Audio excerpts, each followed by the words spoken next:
Hello YouTube, Robin Hood Bricks here, and today I'm going to get on with doing the second bridge across Brick Bay, one to go in front of this lovely red Duplo bridge to act as the crossing for my cargo line, because at the moment a cargo locomotive would literally fly off a cliff into the drink, which is no good at all.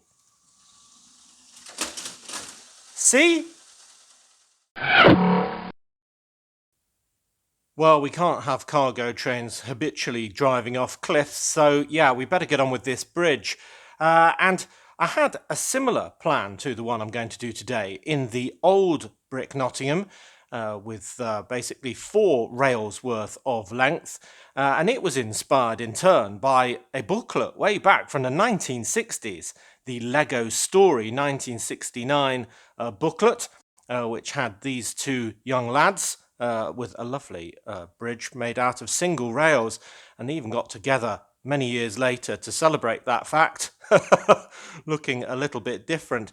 Yeah, and I just loved that idea, using the 3 types of old rail that used to exist, the straight, the sort of outside single curve, and the inside single curve in different combinations, to build not only a nice trim for the kind of cross-section underside, but the main sort of superstructure that would go on the top, with a pair of the external rails in the middle and the internal curved slopes on the outside for those 2 and the 2 on the other end as well.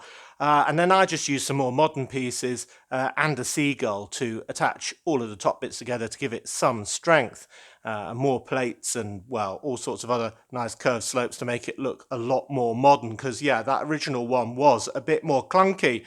But now I'm going to take it up to version 2.0. Like many things in my city.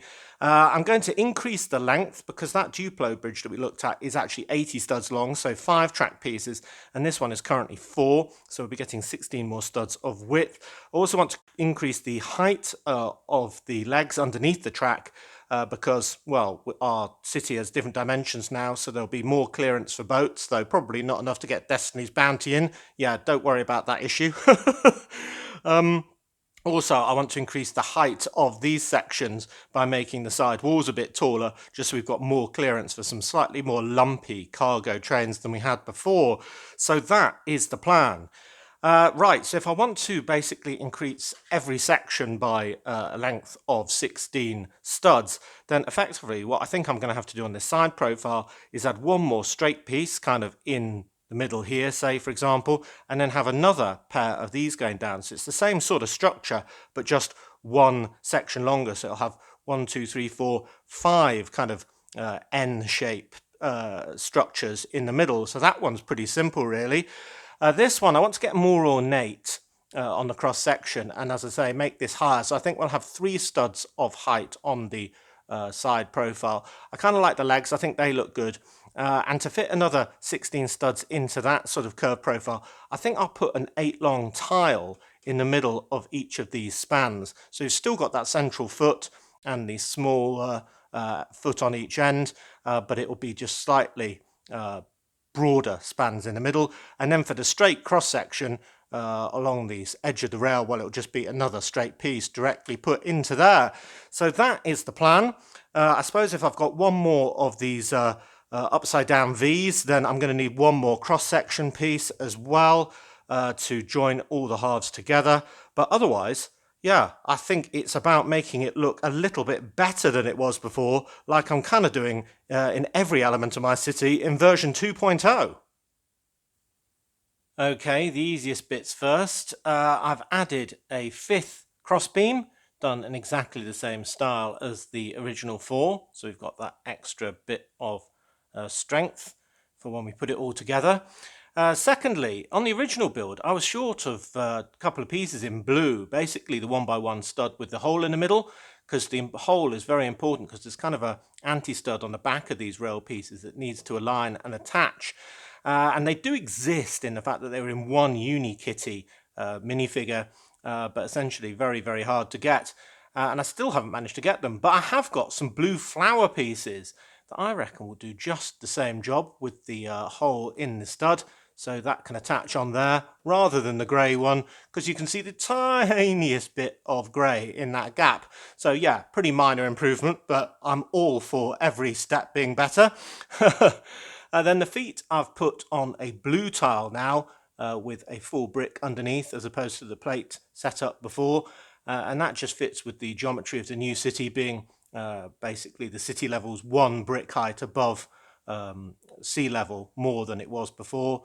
And then this will also be sat on some blue plates and olive green plates like you might have seen in that first setup shot of the video today. And then the tile layer, of course, which hopefully will transition it a bit better than the old city where we had blue next to blue water.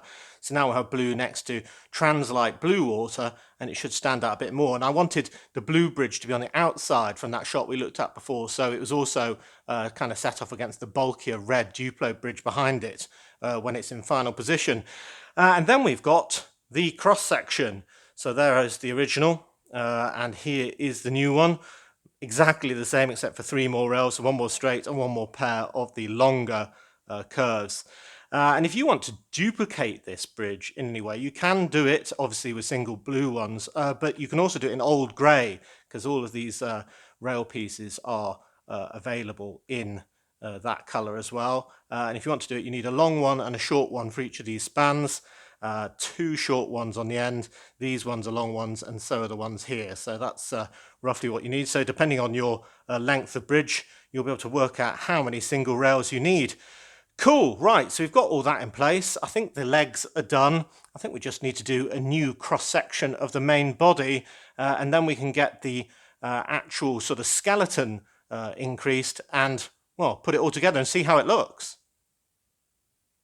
All right, well, I've done the side of the bridge, and I don't think the side of a bridge has ever been so micro-analysed as this one has, but it's looking pretty good and definitely much improved on the one before. Yeah, there were so many iterations of this. I had to take it apart and go, oh no, I've got the length wrong, or no, I need the spacing to be like this instead of like that. But yeah, I'm happy with the outcome.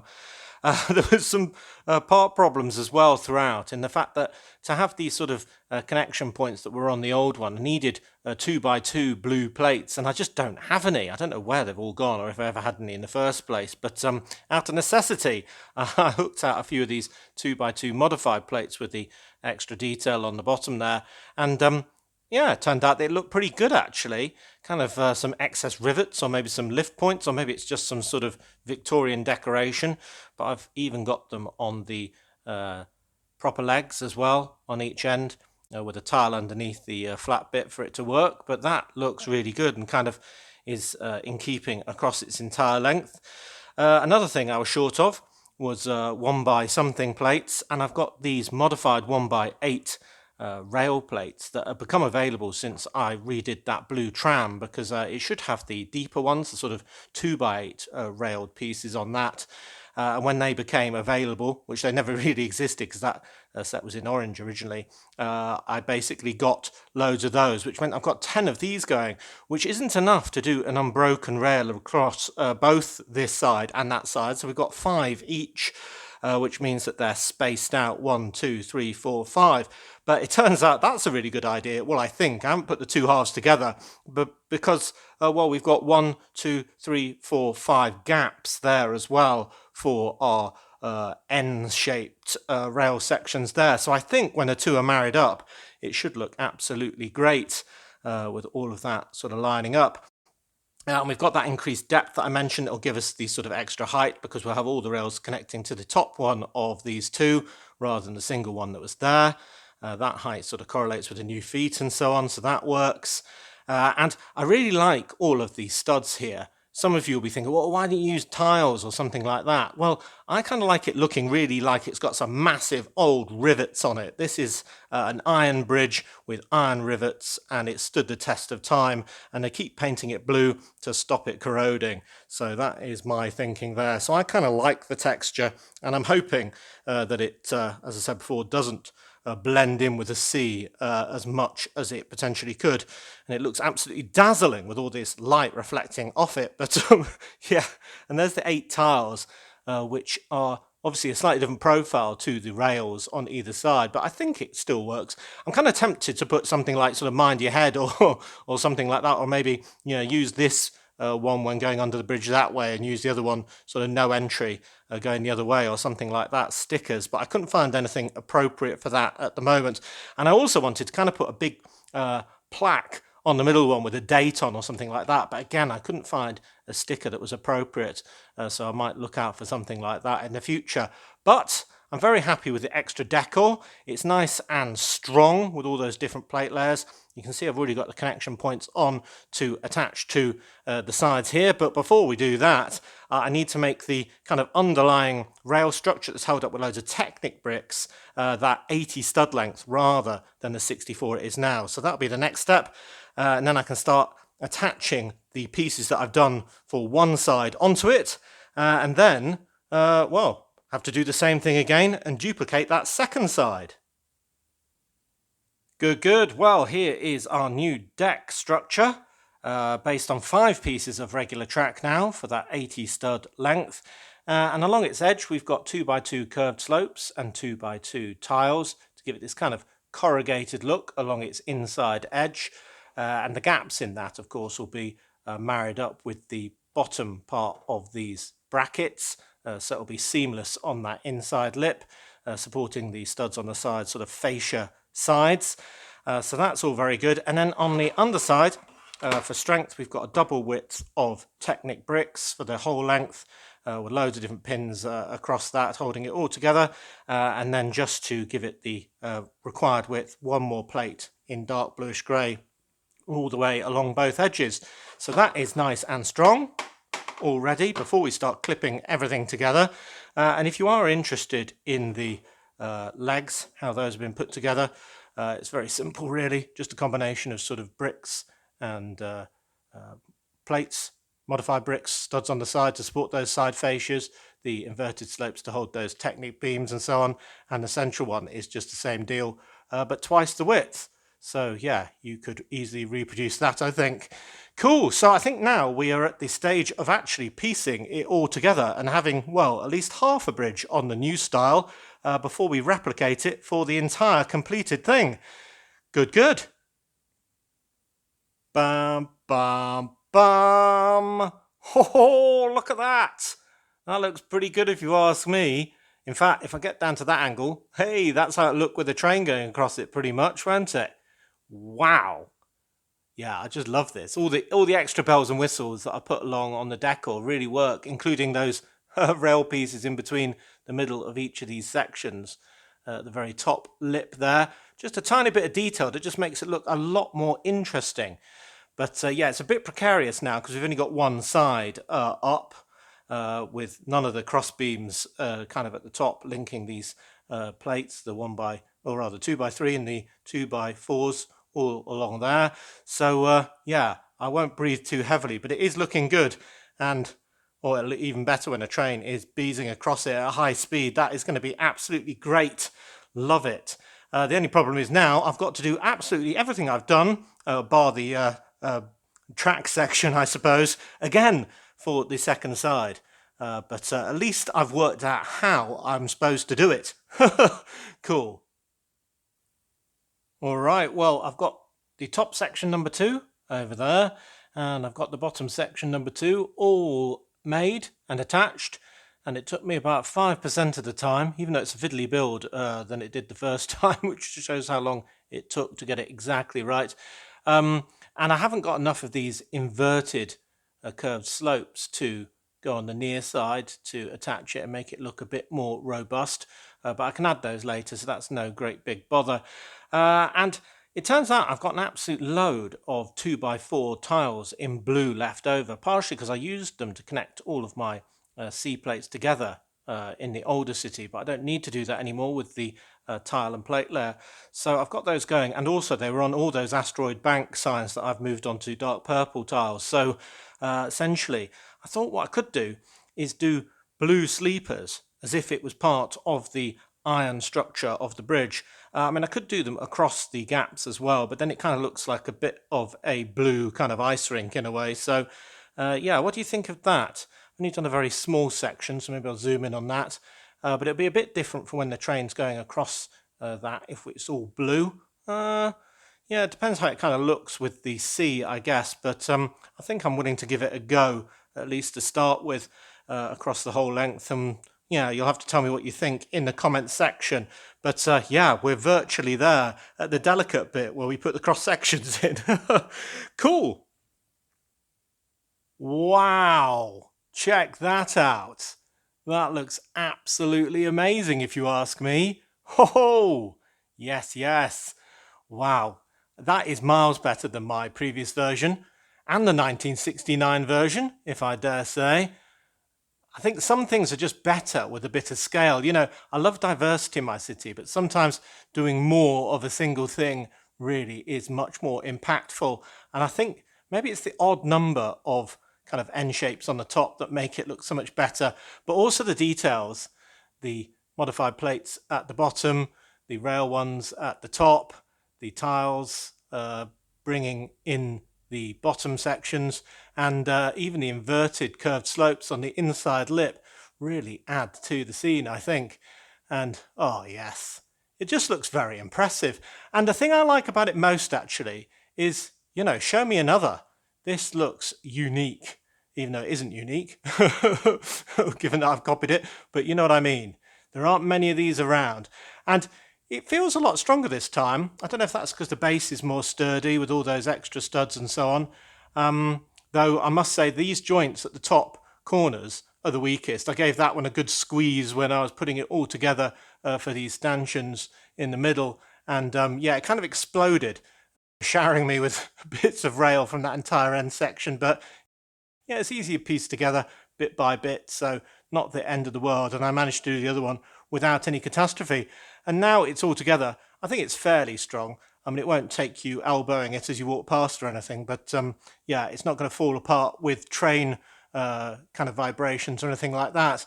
But yeah, that just looks great. It looks quite realistic as well. The Duplo one is so chunky. This is a good contrast, being so sort of slender, if you will. Great. So I think the next thing is to show this in Brick Bay and maybe attach it to that cargo line.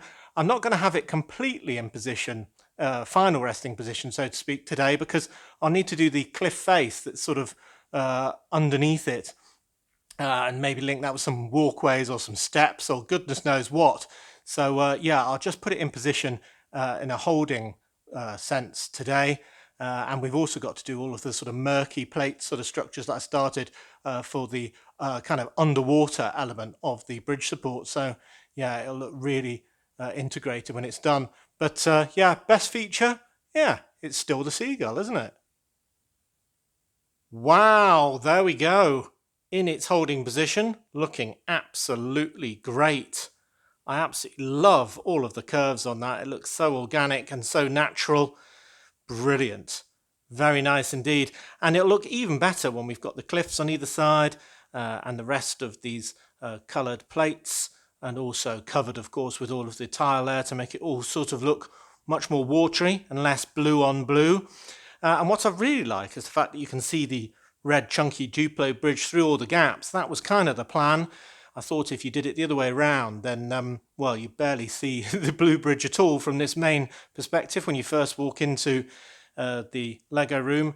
And I think it looked great when we've got the lighthouse and the Harbour Master's office sort of flanking the two ends of Brick Bay, flowing out into the sea. And let's look at it from the other side as well. Oh yes, they're a good contrast to each other, much better than my old grey bridge. Yeah, that's really good as well. So yeah, it's good that the blue bridge is slightly taller, isn't it? Because it peaks out on top of the red bridge from this side and still looks very interesting indeed. And let's have a look at the cross section actually, because we added that shimmy track, do you remember? Just to bring 4 studs of difference between them. And I think that was absolutely vital, because otherwise they'd be practically touching, wouldn't they? Given that the Duplo bridge is so much wider than the old grey one. So yeah, that is great as well. Wow, looks really good. I mean, they're a bit too close for real terms, but this is a Lego city, not a real life city, and I don't mind that at all. Some people have suggested I do the track at some sort of angle or something, but there's absolutely no way that I'm going to get them back together again for what would be a big T-junction about here. So yeah, this is the way it has to be. And it's nice to have everything sort of rammed up close together, because the whole room would be this dense ultimately. So yeah, it's got that real packed and stacked feel to it. So yeah, that is great. Ooh, I can't wait to get the kind of rest of these plates in. I think it looked really good with some more murky green around this side and this side as well. Yeah, and I'm thinking of doing a walkway just above water level, sort of on this side, to link what will be the old fishing store, kind of on this side, that idea set, all the way to the harbour master, maybe via another pier or goodness knows what. And then this side can be quite rocky all the way up to the lighthouse, which might end up being about a metre this way, with loads of other things along this strait, maybe the Coast Guard, maybe that old little fortlet that I brought down from the old Lego room. So yeah, we'll get all these things incorporated in due course, but one thing at a time. And this time it is the lovely bridge, and wow, I'm very happy with that. It looks even better than it did before. The extra details are visible and are good. And I think, yeah, even the fact that we've now got 2 studs worth here, it just looks more riveting. Brilliant. Yeah, let's do it high as well. Yeah. I think they look great together, even if they are a tiny bit close. But do tell me what you think in the comments section. I'm happy. Well, Operation Full Loop of Track is getting a bit nearer to completion. Now we've got this section in place. And what do you think about those blue sleepers, by the way? Now they're in there, I think it looks quite good, actually. I even like the fact you can see some of the murk through the gaps below. But yeah, we haven't now got the problem where the locomotive falls off a cliff here. It now falls off a cliff there. So essentially we've still got the same project to complete, to finish our loops of track and then get the central station going down the middle. But yeah, meanwhile we can just admire this bridge, which looks arguably even better from lower down, minifigure height. Wow, looking up at the towering structure and all of those feet. In fact, it's a bit of a minefield to get through if you're on a boat, isn't it? Because you've got to choose left or right first of all, and then kind of left, middle or right on the other side. It's a bit of a chicane to get through safely, but maybe that adds a bit of peril, which I always like in a Lego city, bit of variety and so on. So yeah, very good indeed. So as always, thank you very much for watching. It is appreciated. Do remember to like, comment and subscribe for more awesome Lego videos and builds like this. And if you value this channel, there are many ways in which you can support it. Do check out the links in the description below. And next time on Robin Hood Bricks, well, will we be adding more to the loop to try and get it completed? I hope so. Otherwise, we're doing another fantastic build like this, or maybe just some general city work. Let me know your preferences in the comments section. And of course, on Wednesday, we'll be doing a brick haul on our sister channel. So until all of that, see you. Yeah, at least we've got much improved cargo train clearance now as well with the added height.